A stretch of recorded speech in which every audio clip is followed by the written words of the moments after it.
오늘은 빌라델비아 교회에 보낸 편지에 대해서 좀 살펴보길 원합니다.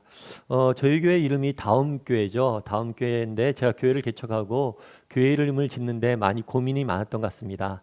어떤 교회 이름을 주면 좋을까 이런 고민을 했었고요. 그러다가 이제 성도님들에게 어떤 이름이면 좋을 것 같습니까 하고 공모도 하고 공모한 내용을 가지고 투표도 하고 그렇게 결정해서 지금의 다음교회라는 이름을 저희가 짓게 된 것 같습니다.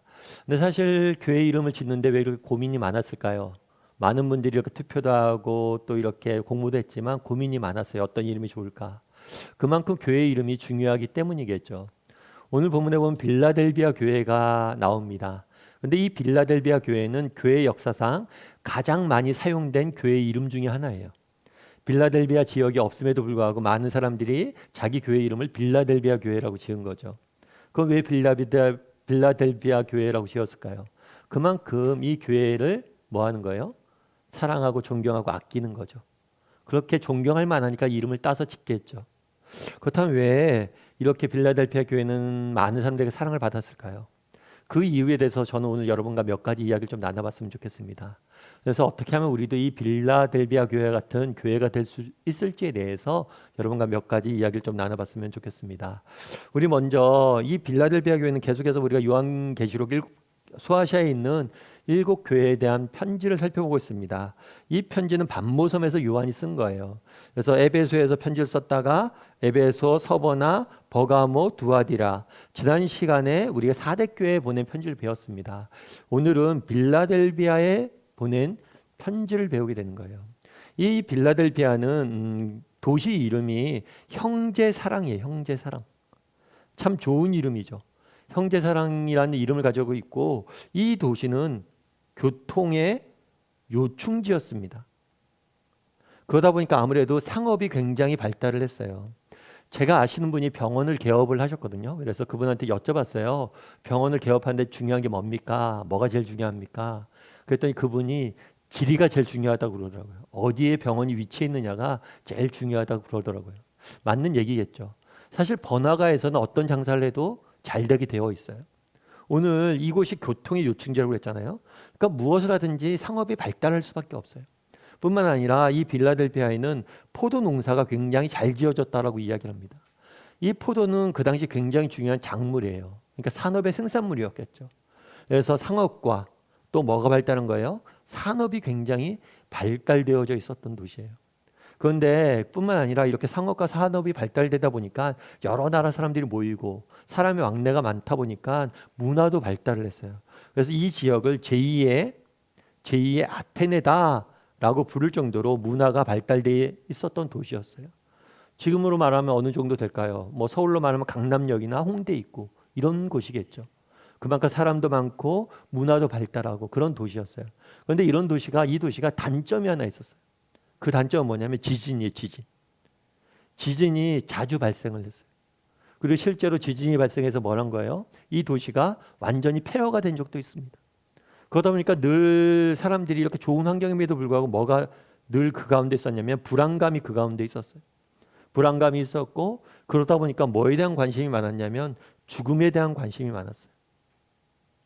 아무래도 그렇겠죠. 늘 지진이 일어나고 사람들이 죽다 보니까 죽음에 대한 관심이 많았던 도시가 바로 빌라델비아 교회였던 것 같아요. 이 빌라델비아 지역 도시에 있는 교회에 편지를 보낸 거죠. 그럼 우리 8절 말씀을 다시 한번 읽어봤으면 좋겠는데요. 8절 말씀 같이 읽어봤으면 좋겠습니다. 볼지어다 내가 내 앞에 열린 문을 두었으되 능히 닫을 사람이 없으리라. 내가 내 행위를 아노니 내가 작은 능력을 가지고서도 내 말을 지키며 내 이름을 배반하지 아니하였도다. 오늘 보면 내가 내 행위를 안다. 이 표현은 우리가 요한계시록에 계속 나오는 표현이죠. 근데 이 빌라델비아 교회는 재밌어요. 그러니까 대부분의 교회들이 뭐와 뭐가 있냐면 칭찬과 더불어 책망이 있습니다. 그런데 이 빌라델비아 교회는 책망이 전혀 없어요. 오직 뭐만 있어요? 칭찬만 있죠. 이것은 우리가 지난 시간에 우리 사대교회에 대해서 배웠잖아요. 사대교회와는 대비가 되는 거예요. 사대교회는 뭐만 있었어요? 책망만 있어요. 근데 칭찬이 하나도 없었거든요. 근데 이 빌라델비아 교회는 책망이 하나도 없어요. 칭찬만 있어요. 그만큼 이 빌라델비아 교회는 어떤 교회예요? 굉장히 모범적인 교회라고 우리가 알 수가 있겠죠. 그러면 무엇을 칭찬했을까요? 오늘 본문에 보면 어떻게 됐냐면 내 말을 지키며 순종했다는 거죠. 그리고 내 이름을 배반하지 않았으며 신실하게 믿음을 지켰음을, 순종했고 굉장히 신실한 성도였음을 우리는 보게 돼요. 이 부분에 대해서 빌라델비아 교회를 칭찬하는 모습들을 보게 됩니다. 그런데 오늘 본문에서 되게 재미있는 표현이 하나 있어요. 그건 뭐예요? 여러분도 오늘 본문을 보면서 눈을 끈 표현이 있나요? 저는 개인적으로 이 작은 능력이라는 표현이 굉장히 마음에 와닿았어요. 이 빌라델피아 교회는 어떤 교회였어요? 굉장히 하나님 앞에 칭찬받은 교회였어요. 그런데 칭찬받았는데 하나님께서 뭐라고 이야기하는 거예요? 너의 능력이 뭐예요? 작다는 거예요. 작은 능력이 굉장히 작음에도 불구하고 뭐라 했다는 거예요? 내가 널 칭찬한다는 거죠. 이건 역시 누구와 대조되는 거예요? 사대교회와 대조가 되죠. 사대교회는 지난 시간에 배웠지만 명성이 자자했다고 이야기했어요. 명성이 자자했다. 다르게 말하면 사대교회는 아무튼 유명했던 것 같아요. 무엇 때문인지 모르겠어요. 굉장히 많이 유명했죠. 근데 빌라델비아 교회는 뭐예요? 전혀 그러지 못했어요. 자랑할 만한 것이 없었던 거죠. 어떻게 보면 세상적으로 보면 보잘것없는 교회였어요. 그럼에도 불구하고 네가 정말 자랑할 것이 없고 가진 것이 없음에도 불구하고 뭐예요? 나의 믿음을 지키고 정말 나를 위해서 신실하게 살았던 것들에 대해서 칭찬하는 모습들을 보게 됩니다. 참 놀랄 만한 일이죠. 그렇지 않겠습니까? 여러분 능력이 많아야 쓰임받죠. 근데 능력이 없어요. 그럼에도 불구하고 쓰임받는 모습들을 보면서 참 놀랍다라는 생각이 듭니다. 그렇다면 어떻게 하면 이 빌라델비아 교회는 이렇게 능력이 적었음에도 불구하고 쓰임받았을 수 있을까요? 여러분 혹시 이현세라는 만화 작가를 아세요? 사실 요즘 젊은이들은 잘 모를 거예요. 요즘 젊은이들은 웹툰을 본다고 그러더라고요. 그래서 저도 이제 우리 아이들 웹툰 보는 거 보니까 웹툰도 이렇게 나오는 날짜가 있대요. 그러니까 어떤 만화는 수요일 날 게재가 되고 연재가 되니까 저희 때는 이현세가 그렇게 기다려서 보는 작가였어요. 그래서 저희 때는 이현세 작가의 만화가 스포츠 신문에 나왔거든요. 사람들이 스포츠 신문을 사는 이유가 이 만화 보려고 살 정도였어요. 그만큼 인기 있는 작가였죠. 그래서 이 사람이 쓴 만화는 공포의 외인고다 같은 경우는 영화도 되기도 했고 이 만화 작가인데도 불구하고 그 당시에 TV 광고에 나올 정도로 굉장히 사랑받고 유명했던 사람이에요. 그런데 이현세 작가가 쭉 어떤 인터뷰 기사에서 보니까 그런 얘기를 하더라고요. 자기가 처음에는 이렇게 인기가 없었대요. 그러니까 자기가 처음에는 재능이 많지가 않았다는 거예요. 그래서 처음에 작가가 됐는데 주변에 자기 동기들 보니까 그림을 잘 그리는 사람들이 많았대요. 그리고 자기가 밤새 막 그림을 그리는 거예요. 그런데 그 친구들은 밤새 놀다가 새벽에 잠깐 만화를 그려요. 그런데 그 친구들이 훨씬 더 잘 그린다는 거예요. 그래서 이현세 작가가 그런 생각이 들었대요. 아, 난 재능이 없나 보다. 나 포기해야겠다. 이런 생각을 하고 있는데 선배가 그런 이야기를 했대요. 야, 현세야, 만화는 손으로 그리는 게 아니야. 만화는 엉덩이로 그리는 거야. 그냥 지금처럼 열심히 해. 그래서 손으로 그리는 게 아니라 엉덩이로 그린다는 말이 되게 마음에 와닿대요. 그래서 그냥 부족하지만 열심히 해야지. 딴 것도 할 것도 없이 해서 열심히 했대요. 그러다 보니까 그 선배 말이 맞았대요. 재능이 있고 똑똑한 친구들 있잖아요. 그런 친구들 어느 순간 되니까 갑자기 이 친구들은 기가 꺾이는 거예요. 점점 사라지더래요. 그 똑똑하고 재능이 있었던 친구는 다 사라지고 오히려 자기는 재능이 없다고 생각했는데 정말 마지막까지 동기들 중에서 그림을 그리고 사랑받게 됐다라고 그러더라고요. 그날의 빌라델비아 교회가 그런 이야기를 하잖아요. 적은 능력임에도 불구하고 쓰임받았다. 참 우리가 인간적으로 생각하기엔 이상하다 생각할 수 있어요. 어떻게 능력이 적은데 쓰임받을 수 있어? 그런데 오히려 그렇지 않아요. 오히려 적은 능력이었기 때문에 쓰임받을 수 있을지 몰라요. 오히려 때로는 뭐예요? 많은 능력을 가졌다는 것이 우리에게 뭐가 될 수 있어요? 방해가 될 수 있어요. 왜 방해가 되냐는 거예요. 능력이 많은데. 목사님 능력 많은 거 좋은 거 아니에요? 전 능력 많은 거 좋다고 생각해요. 그리고 우리 그리스도인들이 능력 키워야 됩니다. 그런데 실제로 능력이 많은 것과 내가 능력이 많다고 생각하는 건 다른 문제. 자신의 능력이 많다고 생각하는 사람들, 이런 사람들은 필연적으로 뭐에 빠지기 쉬워요? 교만에 빠지기 쉬워요. 교만에 빠져서 뭘 하는 거예요? 사람 말도 안 듣고 하나님 말도 안 듣는 거죠. 내가 교만한데 내가 다 잘할 수 있는데 하나님 의지하겠습니까? 기도하겠습니까? 안 하죠. 뿐만 아니라 능력이 많은 사람의 특징이 있어요. 그건 뭐냐면 한 번 넘어지면 못 일어나요, 이 사람들. 왜요? 자신의 능력만을 의지했기 때문에. 능력이 부족한 사람들은 뭘 해요? 하나님을 의지하고 또 뭘 해요? 다른 사람을 돕고 다른 사람의 도움을 받고 함께 가요. 그런데 인생을 살다 보면 늘 성공만 합니까? 인생을 살다 보면 위기가 있어요. 그럴 때 자신의 능력만을 의지했던 사람들은 반드시 뭐예요? 넘어지게 돼 있어요. 저는 우리 다음의 식구들이 능력이 많았으면 좋겠어요. 여러분 열심히 해서 우리의 능력을 키워야 됩니다. 그런데 능력이 많은 것과 자신의 능력이 많다고 자만하는 것은 다른 문제. 오히려 내가 능력이 많고 적음을 떠나서 늘 겸손하게 하나님을 의지하고 다른 사람들을 돕고 섬길 줄 아는 사람이 되었으면 좋겠어요. 그랬을 때 하나님께서 우리를 쓰시는 거예요. 그날의 빌라델비아 교회에 대해서 뭐라고 이야기합니까? 네가 적은 능력이지만 썼다라고 이야기해요. 하나님 앞에 쓰임받는 일들은 능력의 유무와 상관이 없습니다. 혹시라도 우리 중에 그런 분들이 계십니까? 아유, 나 같은 사람 하나님께 무슨 쓰시겠어. 나 나이도 많고 알 줄 아는 것도 없고 부족한 게 많은데. 아니에요. 그건 겸손한 표현이 아니에요. 그건 하나님이 어떤 분이신지 모르는 거예요. 우리 중에 혹시라도 그런 생각이 있습니까? 야, 나 정도는 그래도 능력이 돼야지. 세상에서 좀 일 좀 하고 또 하나님 앞에 쓰임 받으려면 나 정도는 해야지.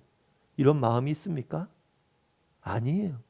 오히려 그런 마음이 우리를 쓰임받지 못하게 하는 사대교회처럼 만들지 몰라요. 바라기는 우리 다음의 식구들이 정말 이 빌라델비아 교회와 같은 교회가 됐으면 좋겠어요.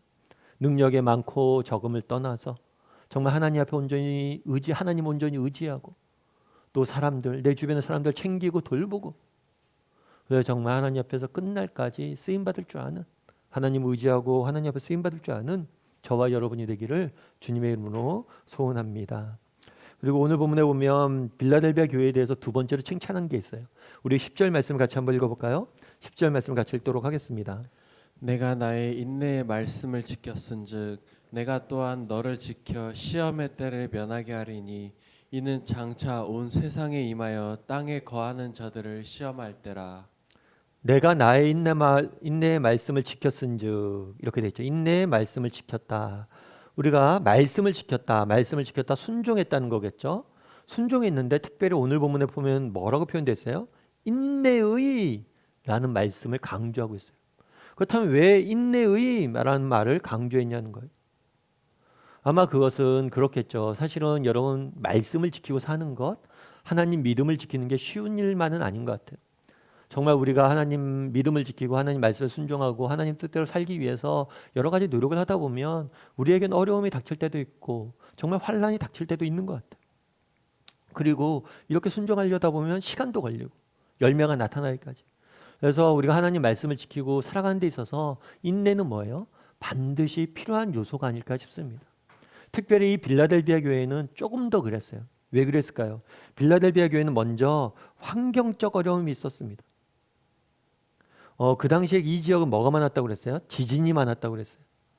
지진이 많다 보니까 사실은 오늘날 우리나라도 이제 지진권에 이제 들어간다고 이야기를 하더라고요. 조금씩 지진 발생하는 경우들이 빈도수이 많은데 그래서 지금 건물을 지을 때 내진 설계가 굉장히 중요하대요. 그래서 내진 설계의 기준이 높아져서 이 지진에 잘 지탱할 수 있는 건물을 짓기 위해서 많이 노력한다고 그러더라고요. 그런데 그 당시에는 과거에는 그런 게 없었어요. 지진이 일어나면 뭐예요? 피해를 받을 수밖에 없는 구조였어요. 그러니까 지진이 늘 일어나다 보니까 어떤 게 있는 거예요? 불안감이 있고 지진이 늘 일어나다 보니까 자연재해가 많으니까 어려움들이 있는 거죠. 이런 환경적인 어려움들이 있었습니다. 뿐만 아니라 뭐 어떤 어려움이 있었냐면 정치적인 어려움이 있었어요. 그건 뭐냐면 이 빌라델비아 지역이 도시가 완전히 무너졌어요. 한번 지진으로 폐허가 됐어요. 그랬을 때 로마가 이 지역을 도와줍니다. 그래서 로마의 도움으로 이 지역이 재건이 돼요.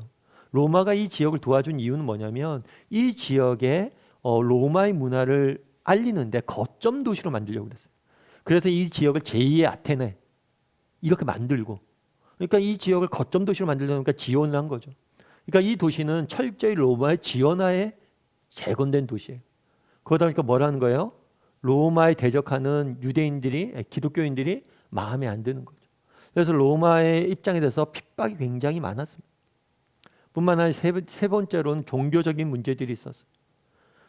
소아시아 교회 모든 교회들이 마찬가지였지만 특별히 이 교회 역시 유대인들의 비방과 핍박이 많았습니다. 게다가 이 교회는 뭐라고 그래야 할까요? 적은 능력이라고 그러잖아요. 여러분 사회적으로 어려운 시기가 되잖아요. 그럼 누가 제일 많이 고생하냐면 사회적 약자가 제일 많이 고생해요. 지진이 일어나 보십시오. 그럼 정말 갈데 없는 고아와 또 여인들이 고생을 많이 해요. 그러니까 굉장히 환경적으로도 어렵고 정치적으로도 어렵고 여러 가지 어려움들이 있는데 게다가 이 사람들이 능력이 없어요. 그 얼마나 어렵겠어요. 그럼에도 불구하고 뭘 하는 거예요? 너희가 뭘 했다는 거예요? 인내를 했다는 거예요. 너희가 인내를 했다라고 칭찬하는 거예요. 사실 요즘 현대사회에서는 이 인내라는 덕목은 그렇게 환영받는 덕목이 아닙니다. 조금만 뭐예요? 조금만 살다가 직장 생활을 하거나 뭐 어떤 생활을 하다가도 조금만 힘들면 뭐예요?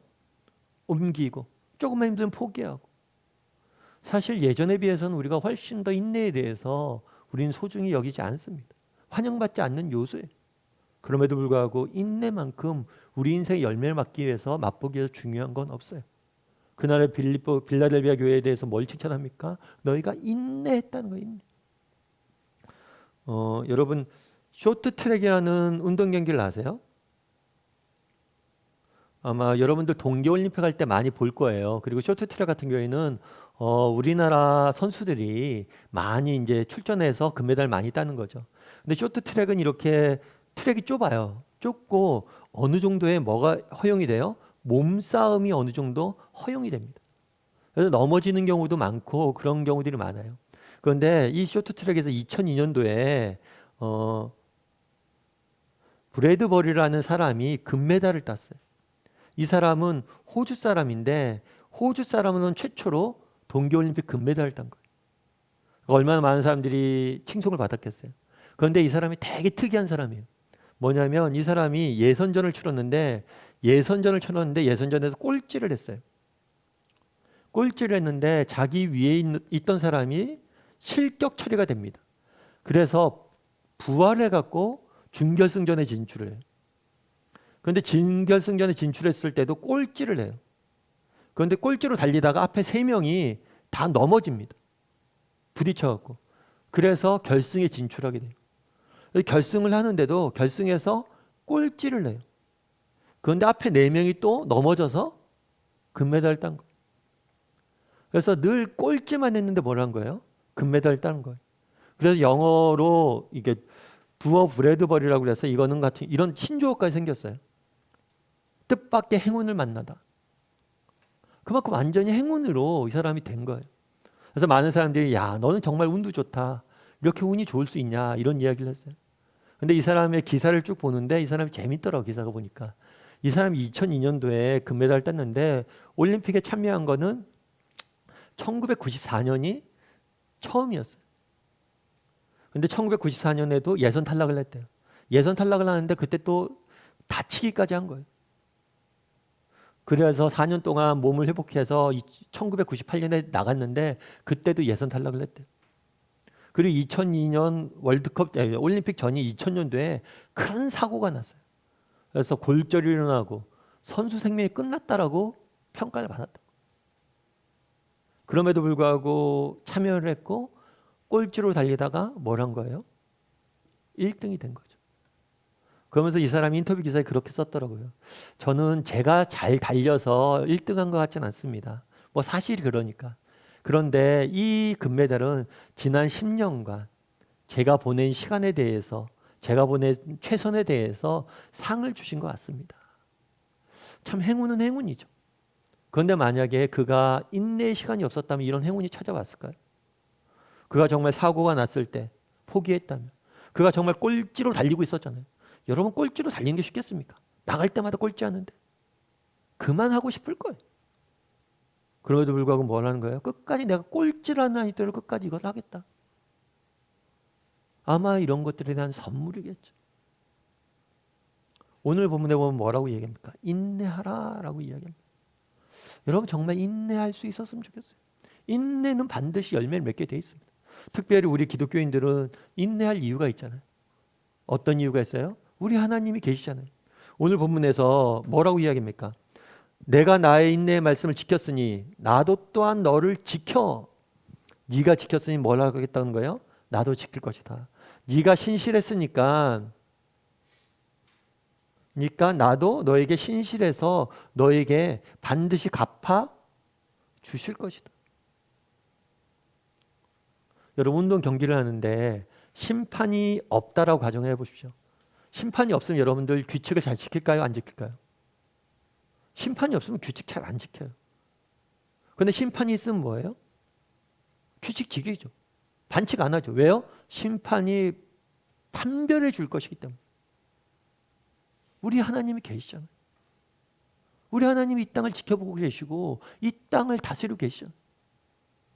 정말 내가 힘들고 어렵지만 능력이 부족하지만 정말 끝까지 참고 인내하며 정말 때로는 환경이 어려울 수 있죠. 사실 요즘 그렇잖아요. 그날도 지진이 일어났다고 그랬잖아요. 여러분 지진이 일어나면 다 끝이에요. 내가 아무리 능력이 좋고 아무리 능력이 뛰어난다 할지라도 지진을 피할 수 있습니까? 요즘도 마찬가지잖아요. 코로나도 마찬가지예요. 코로나로 일어나다 보니까 요즘 젊은이들 얼마나 고생이 많아요. 정말 열심히 대학 4년 또 대학 4년 졸업하고 대학원까지 해서 준비했는데 정말 능력이 너무나 뛰어난데 갈 데가 없는 거예요. 그런 환경적인 어려움을 인생을 살다 보면 이런 시기들이 있을 수 있어요. 환경적인 어려움이 있을 수 있고 또 정치적인 어려움들도 있을 수 있고 핍박도 받을 수 있고 비난도 받을 수 있어요. 그럴 때라도 뭘 하라는 거예요? 너희가 인내하라는 거예요. 왜요? 우리 하나님 계시잖아요. 갚아주실 거죠. 바라기는 우리 다음의 식구들이 정말 인내의 말씀을 지켰다는 이 빌라델비아 교회를 본받았으면 좋겠어요. 여러분 각자가 삶의 정황들이 다를 겁니다. 정말 여러 가지 환경적 어려움도 있을 수 있고 정말 최선을 다해 살았음에도 불구하고 여러 가지 오해도 받을 수 있고 관계상의 어려움들도 있을 수 있어요. 그럼에도 불구하고 인내했으면 좋겠어요. 정직히 인내하고 믿음의 길을 걸어왔을 때 하나님께서 뭘 하실까요? 다 갚으실 겁니다. 그래서 우리 사랑하는 다음의 식구들이 정말 어떤 어려운 가운데서도 인내할 줄 아는 사람이 되었으면 좋겠습니다. 그래서 인내함으로 정말 하나님이 주시는 열매를 맛볼 줄 아는 저와 여러분이 되기를 주님의 이름으로 소원합니다. 우리 마지막으로 7절 말씀 같이 한번 살펴봤으면 좋겠습니다. 7절 말씀 같이 한번 읽어볼까요? 같이 읽도록 하겠습니다. 빌라델비아 교회에 편지하라. 거룩하고 진실하사 다윗의 열쇠를 가지시니 곧 열면 닫을 사람이 없고 닫으면 열 사람이 없는 그가 이르시되. 지난번에도 말씀드렸지만 교회마다 예수님에 대한 소개가 다릅니다. 아마 이것은 교회의 특징에 따라서 맞게 소개를 해준 것 같아요.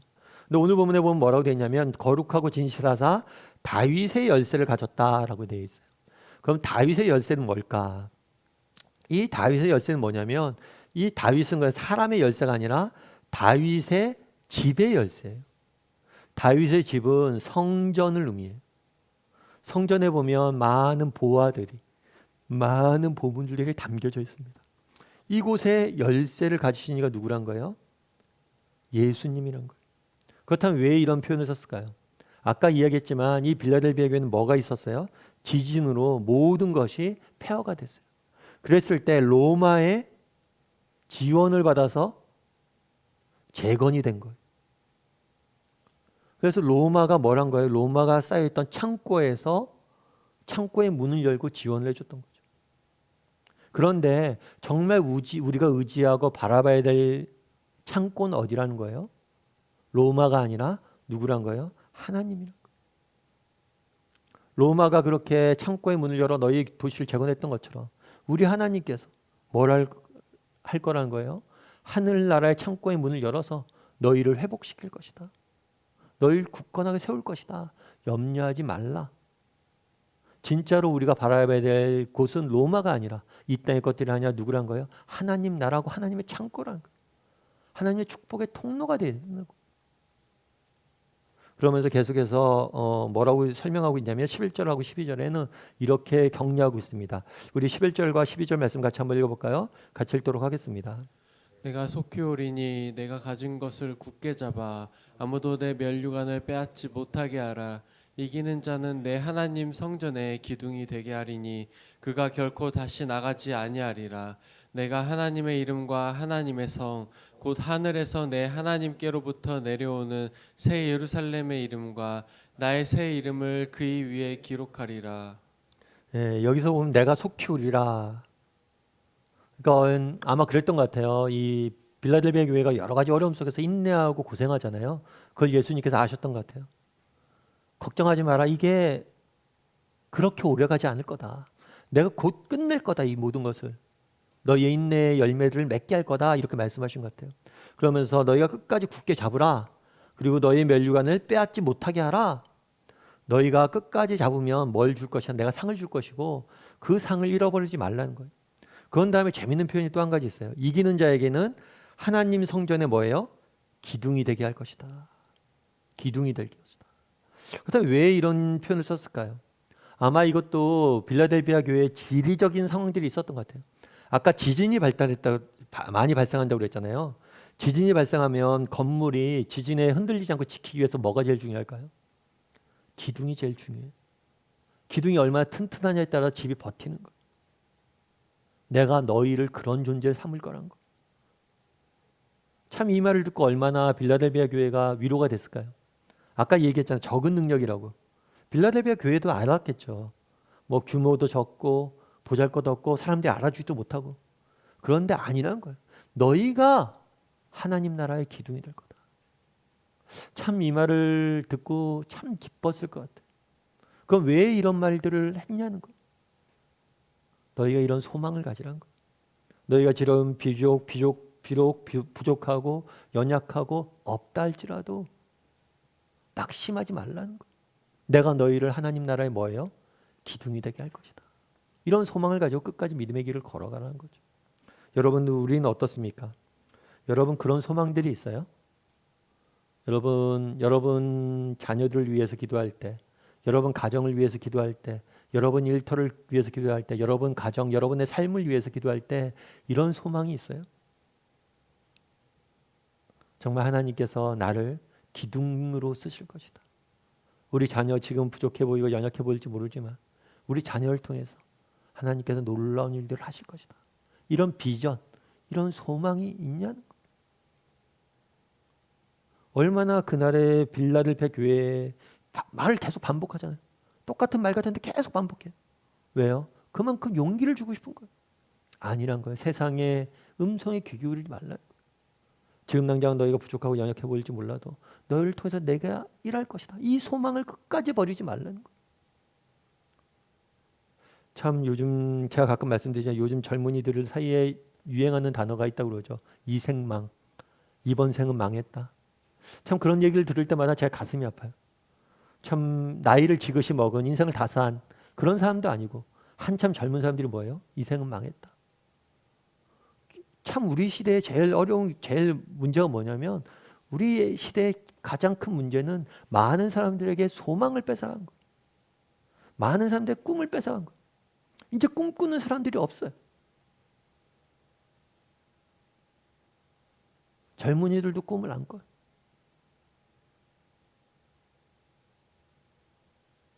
정말 꿈꾸는 사람이 됐으면 좋겠어요. 우리가 어떤 형편에 있든지 어떤 상황이 있든지 특별히 우리 어른들이 꿈을 좀 많이 꿨으면 좋겠어요. 저는 예전엔 그런 생각을 했어요. 야, 꿈은 젊은이들의 상징이다 이런 생각을 했는데 가끔 우리 자녀들에게 묻잖아요. 야, 너는 꿈이 뭐냐? 그리고 꿈 적어오라고 학교에서 그런다잖아요. 근데 그 얘기를 들으면서 애들이 꿈 적어가는 게 꿈꿀 수가 없잖아요. 애들은. 건데 오히려 보면 세상에 대해서 모르고 능력도 없고 뭐 아무것도 없어요. 가진 것도 없고. 근데 이 친구들이 정말 무슨 꿈을 꾸겠어요? 물론 그들에게 가능성이란 꿈이 있겠죠. 근데 진짜 꿈꿀 사람들은 우리 같은 사람들이 아닐까? 나이 든 사람들이 아닐까? 왜요? 우리는 능력도 있잖아요. 과거에 비해서 가진 것도 있잖아요. 할 수 있는 게 더 많을 수 있잖아요. 그래서 우리부터 꿈을 꿔야겠다. 그런데 정말 안타까운 건 뭡니까? 꿈꾸는 사람들이 없어졌어요. 젊은이들도 정말 연세도 비슷한 이제 뭔가를 이룰 수 있는 사람들 꿈꾸지 않아. 그날에 왜 하나님 나라의 기둥이 될 것이다 이야기합니까? 꿈꾸는 사람이 되라는. 바라기는 우리 다음의 식구들이 정말 꿈꾸는 사람이 되었으면 좋겠습니다. 이 시대는 소망을 앗아갔어요. 그런데 우리는 소망을 가졌으면 좋겠어요. 어떤 상황, 어떤 형편 중에 있어요. 말씀을 맺을까 합니다. 그날에 우리 빌라델비아 교회는 참 힘들고 어렵지만 가진 것이 없었지만 충성되이 살았습니다. 정말 하나님 앞에 쓰임받는 능력의 유무가 상관이 없어요. 정말 적은 능력이지만 충성할 수 있는 사람들이 되었으면 좋겠어요. 뿐만 아니라 인내할 수 있었으면 좋겠어요. 그럼 우리 하나님께서 반드시 모든 것을 열매 맺게 하실 겁니다. 그리고 마지막으로 꿈꿀 줄 아는 사람이 되었으면 좋겠어요. 어떤 형편, 어떤 상황이 있든지 꿈꾸지 못할 나의 환경, 형편은 없습니다. 그래서 늘 하나님 나라를 위해서 정말 우리 자신을 위해서 꿈꿀 줄 아는 저와 여러분이 되기를 주님의 이름으로 소원합니다.